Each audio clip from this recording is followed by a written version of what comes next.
Hi friends, நம்ம ஜனனி நாட்டுக்கோழி சொந்தங்களுக்கு எல்லாருக்கும் வணக்கம்.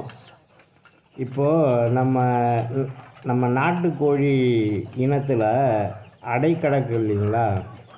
அடை இருக்கிற கோழி இப்போ முட்டையிடுது. நம்ம இன்குபேட்டரில் முட்டை வைக்கிறோம். கோழி அடை இருக்கும்போது அது எத்தனை நாள் கழித்து அடையை விட்டு வெளில போகும், திரும்ப நமக்கு எப்படி எக்கு கொடுக்கும் அப்படிங்கிறது யாருக்காவது தெரியுமா? ஆமாம், அதாவது இப்போ நமக்கு எக்கு விட்டு முடியுது, அதாவது 10 முட்டையோ இல்லை 15 12 எத்தனையோ விட்டு முடியுதுன்னு வச்சுக்கிங்களேன். அது அடைக்கு போய் செட் ஆகும். அது எந்த இடத்துல முட்டை விடுதோ கரெக்டாக எக்ஸாக்டாக அங்கே போயிட்டு அடையில் போய்விட்டு படுத்துக்கும். அப்போ நீங்கள் முட்டை இருந்தாலும் இல்லாட்டி போனாலும் அது என்ன செய்யும்னா அதிலே தான் படுத்துருக்கும். அந்த ஒரு 20 நாளைக்கு அது எட்டதை போகாது. ஆனால் நீங்கள் அது ஒரு 4 நாள் 5 நாள் படுக்க விட்டிங்கன்னா திரும்ப அதிலே தான் இருக்கும். அது படுக்க ஆரம்பிக்கும்போது நீங்கள் அதை வெளியே ஓட்டி விட்டு அந்த இடத்த விட்டு ஓட்டி விட்டிங்கன்னா ரெகுலராக அது ஒரு 4 நாளைக்கு ஃபாலோ பண்ணணும்.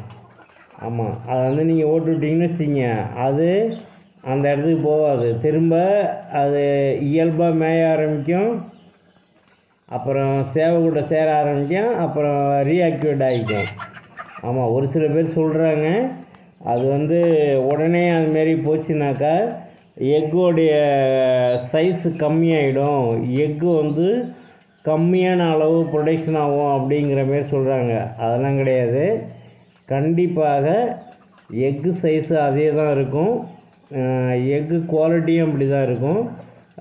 நீங்கள் ப்ரொடக்ஷன் 12 முட்டைன்னா 12 முட்டை கண்டிப்பாக கிடைக்கும். அதில் மாற்றம் கிடையாது. ஆமாம், ஏன்னா நான் அனுபவித்தது சொல்கிறேன் உங்கள்கிட்ட. ஏன்னா நான் அப்படி தான் யூஸ் பண்ணுறத கோழிகளுக்கு ஃபுல்லாகவே நான் இதில் வைக்கிறது கிடையாது, இன்குபேட்டரில் வைக்கிறது கிடையாது, இதில் அடையில் வைக்கிறது கிடையாது. எக்கு ஃபுல்லாகவே நம்ம இன்குபேட்டரில் தான் வச்சுக்கிட்டு இருக்கோம். ஆமாம், நீங்களும் ட்ரை பண்ணி பாருங்கள்.